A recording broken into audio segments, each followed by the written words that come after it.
ख़वातीन व हज़रात, अस्सलाम वालेकुम। मैं हूँ आपकी मेज़बान यास्मीन आफ्ताब अली, चैनल यास्मीन आफ्ताब अली और प्रोग्राम यास्मीन आफ्ताब अली के साथ। आज हम मुख्तसरन दो मौज़ूआत पर बात करेंगे। नंबर एक, फॉर्मर GB CM PTI के जो खालिद खुर्शीद साहब थे, उनको 34 इयर्स की सज़ा एंटी टेररिज्म कोर्ट ने सुनाई है।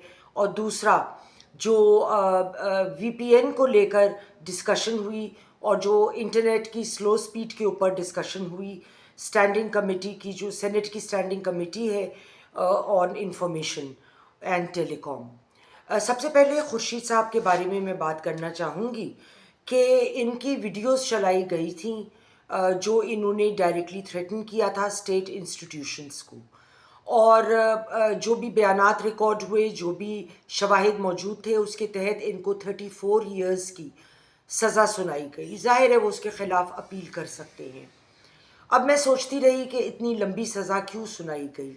मुझे बड़े बरस पहले एक हमारे एंकर पर्सन थे, उनका मैं नाम नहीं लूँगी क्योंकि उनका अब इंतकाल हो चुका है। वो अक्सर मजहबी प्रोग्राम्स भी करते थे और उन्होंने अपने एक प्रोग्राम में कादियानीस के ख़िलाफ़ बेइंतहा बोला था और उनको गैर मुस्लिम करार दिया और काफ़ी कुछ मामलात पे उन्होंने उनको रन डाउन किया। उसका नतीजा ये हुआ कि दो यंग लड़के जो उनका प्रोग्राम सुन रहे थे और अपने पड़ोसी के दो फ्रेंड्स जिनके साथ वो पल बढ़ के जवान हुए थे, उन्होंने जाके उनका कत्ल कर दिया था। और जब अरेस्ट हुए थे तो उन्होंने कोर्ट में इस बात को माना था कि हमने इसलिए इनको मार डाला क्योंकि हमने फ़लाँ की गुफ्तगू सुनी और उस हिसाब से ये वाजिबुल कत्ल हैं।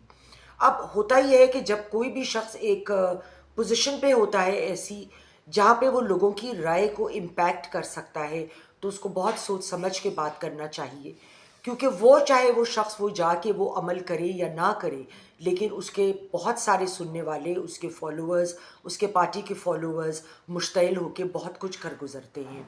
और ये एक निशानी भी है इमरान खान साहब के लिए, एक इशारा है कि हो सकता है कि आगे चलकर उनके लिए जब उनके एक मिनिस्टर को इतनी सख्त सज़ा आई है तो इमरान साहब को ख़ुद इस पे किस कदर ज़्यादा अरसे तक की सज़ा हो सकती है।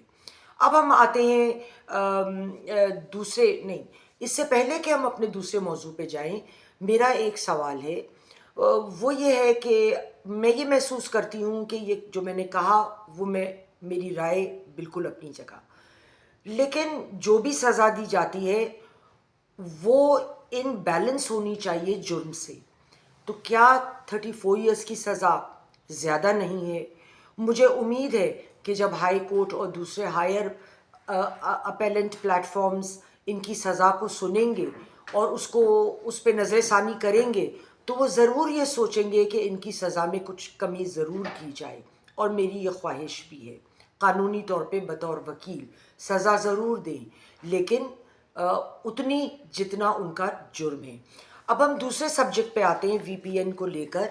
मिनट मिरर की खबर के मुताबिक 1 billion US dollars foreign investments threatened हो रही हैं पाकिस्तान में, क्योंकि हमारी नेट जो है वो बड़ा स्लो हो गया है। उसकी एक बड़ी वजह जो फायरवॉल हमको लगाना था और हम बवक्त नहीं लगा पाए हैं वो है। दूसरी बात ये भी है कि जो अभी रिसेंटली मीटिंग हुई सेनेट की स्टैंडिंग कमेटी की, जो इंफॉर्मेशन और टेलीकॉम पर हुई, उसमें उसको चेयर किया सेनेटर पलवश खान ने, और जो सेक्रेटरी हैं IT के, उन्होंने बहुत सारे हक़ाइक़ सामने लेकर आए। पाकिस्तान, मैं आपको बताए चलूँ, 97th नंबर पे आता है इंटरनेट स्पीड ग्लोबली के हिसाब से, और हमारा मुल्क जो है वो 7 सबमरीन केबल से अटैच्ड है, और एक जिसका नाम अफ्रीका 2 है वो अनकरीब में कनेक्ट हो जाएगा, और 4 मोर सबमरीन केबल्स इस साल कनेक्ट होने की खबर है। PTA चेयरमैन ने कहा कि 500 कंप्लेंट्स रोज़ाना उनको आती हैं जो कंटेंट के मुतालिक होती हैं, जिसमें से 80% तो दुरुस्त हो सकती हैं, 20% दुरुस्त नहीं भी होती, और सिर्फ इसलिए कि राय का फ़र्क होता है तो लोग अक्सर गलत बात कर जाते हैं। जब भी कोई मिनिस्टर ऑफ इंटीरियर से ख़त जाता है तो उनका कहना यह था कि उस इलाके का इंटरनेट शट डाउन हो जाता है, ऑल्दो उन्होंने बताया کہ یہ نہیں ہے کہ ان کو کوئی کہا گیا ہو کہ فلاں علاقے کا انٹرنیٹ ختم کر دو یا ادھر کا روک دو، لیکن اگر ان کو منسٹری آف انٹیریئر سے کوئی ایسا آرڈر آتا ہے تو وہ کرا جاتا ہے۔ جو ایک بڑی دلچسپ بات انہوں نے پی ٹی آئی چیئرمین نے مانی وہ یہ تھا کہ انٹرنیٹ کی ایکسیس کو بلاک کرنا ایک لیگل گرے ایریا ہے۔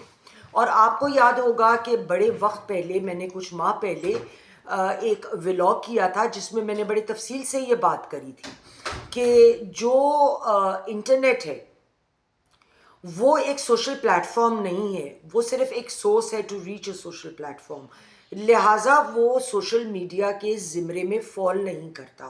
اس کے میں نے ٹیکنیکل بہت ساری ڈیٹیلز دی تھیں، تو وہ میں دہرانا تو مناسب نہیں سمجھوں گی، لیکن یہ حقیقت ہے اور میں اسے بالکل بطور وکیل ایگری کرتی ہوں۔ اور ان کا کہنا تھا کہ قانونی اور انٹیریئر ڈپارٹمنٹ کو چاہیے کہ پہلے اس چیز کو ریزالو کریں کہ کیا ہم وی پی این کو بلاک کر سکتے ہیں۔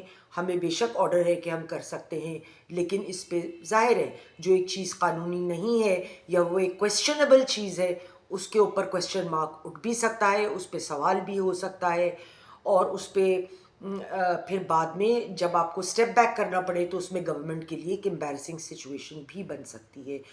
دیکھیے جب لوگ آپ کے ملک میں آتے ہیں اور وی پی این نہیں چل رہا اور وہ اپنے اکاؤنٹس کو نہیں ایکسیس کر سکتے یا وہ باہر کی دنیا کو ایکسیس نہیں کر سکتے، تو پھر وہ ملک جو ہے وہ انویسٹمنٹ کے لحاظ سے ٹورسٹ بھی اور انویسٹمنٹ بھی آنا بہت کم ہو جاتی ہے۔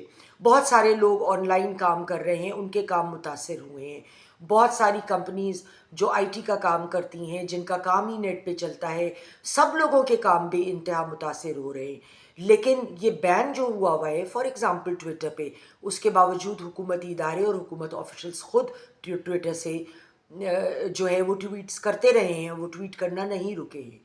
خواتین و حضرات، یہ ایک سوالیہ نشان ہے کہ جو قانون امپلیمنٹ کرنے والے ہیں وہ خود ہی یہ سمجھتے ہیں کہ اس کے بغیر ہمارا گزارا نہیں ہے جب تک ہم اس کو جو ہے لوگوں سے کمیونیکیٹ نہ کریں۔ تو یہ معاملہ کس طرح چلے گا؟ کیا حکومت کو اس قدم کو واپس نہیں لینا چاہیے؟ میرے خیال میں ضرور لینا چاہیے۔ جو لوگ اس کا غلط استعمال کر رہے ہیں صرف ان کی رکاوٹ ضرور کریں، ان کو ضرور بلاک کریں، وہ آپ کا حق ہے۔ اگلے پروگرام تک خواتین و حضرات پھر ملیں گے۔ خدا حافظ۔